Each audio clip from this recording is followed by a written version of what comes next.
You open your eyes. Actually, no, you don't, because you're born blind, naked, and hidden inside a tiny nest of grass, fur, and panic. Welcome to life as a baby rabbit. Cute, right? No. You are a warm little potato with ears that don't work yet, while the outside world is trying to eat you. Subscribe to Zinba if you want animal life stories that look adorable for 3 seconds, and then immediately become unfair. Your first problem is simple. Your mother is gone. Not dead, not careless. Just gone. Because in rabbit world, staying beside your babies is like putting a giant sign over the nest saying, "Free snacks here." Foxes, cats, crows, hawks, stoats, snakes, weasels, dogs. Everybody gets an invitation, so your mother hides you, feeds you quickly, and disappears. Nice parenting. But also, kind of genius. For most of the day, you lie with your siblings like furry batteries that haven't charged yet.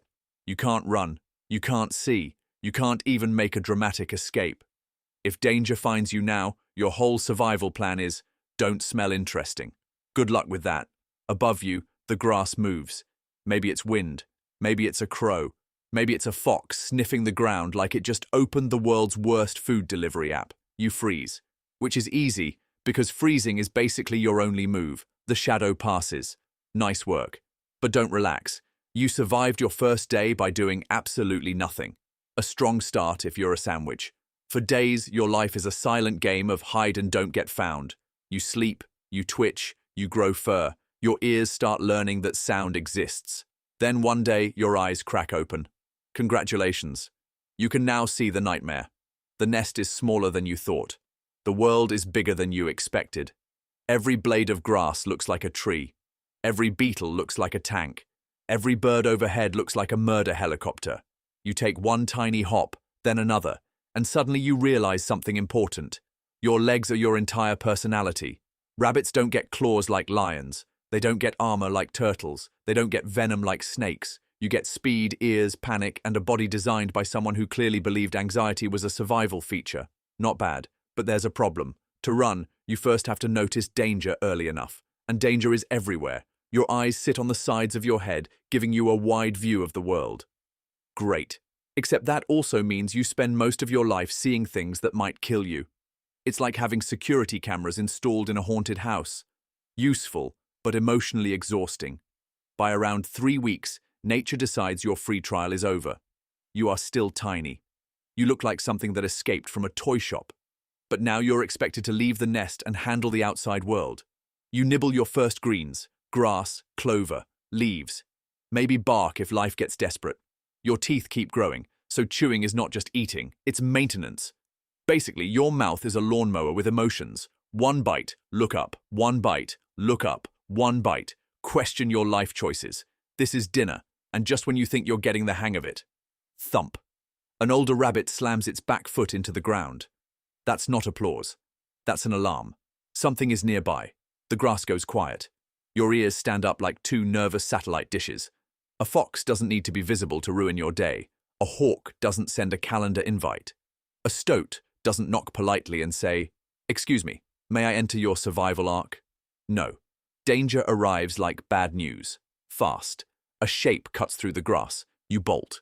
Your body launches before your brain finishes the sentence. Left, right, stop, turn, sprint.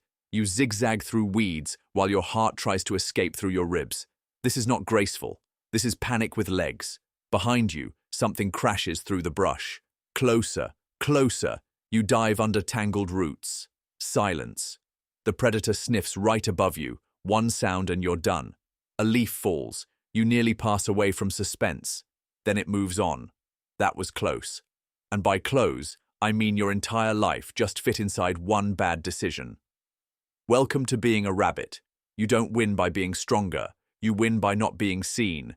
You don't dominate territory. You memorize exits. You don't roar. You vanish. Your best weapon is making the predator think, "Wait, where did lunch go?"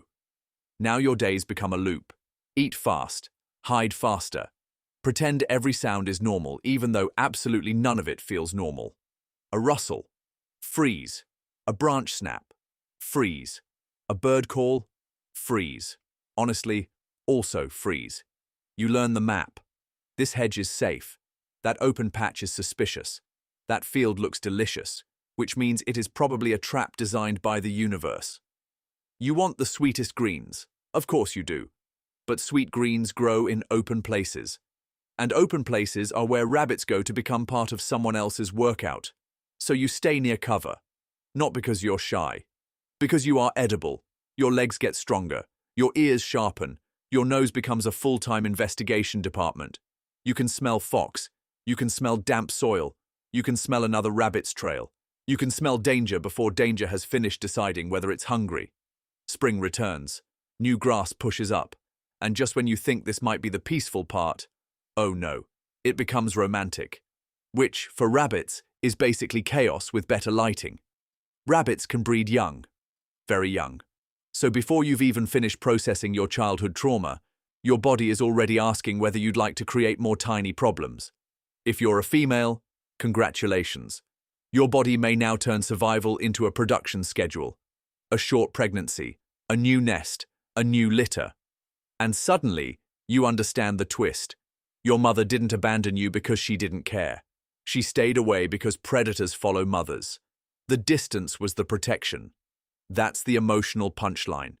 The thing that felt cold was actually the strategy that kept you alive.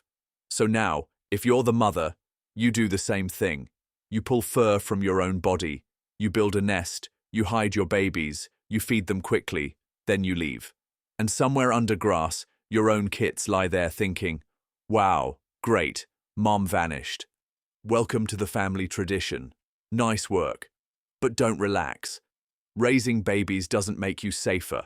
It makes you busier. Every tiny life is a coin flip with fur. And the brutal truth is that rabbits don't survive by protecting every baby.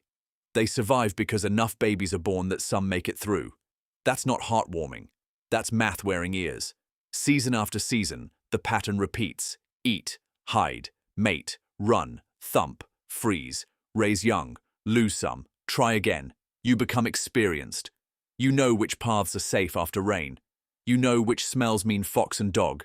You know sudden silence in the field is not peace. It's a warning. But experience has a cruel little weakness. It does not make you immortal.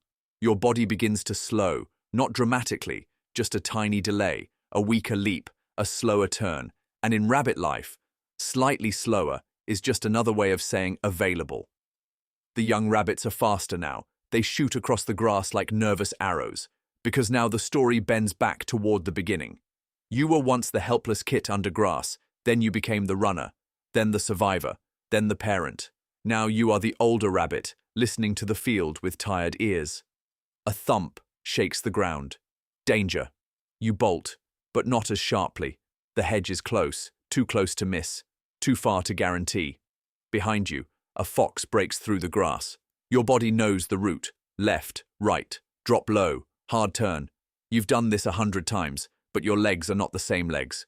For 1 second, you see the burrow entrance. Dark, safe, almost there. You launch, dirt sprays. Teeth snap behind you. You make it inside. Barely. Silence fills the tunnel. You are alive. Again.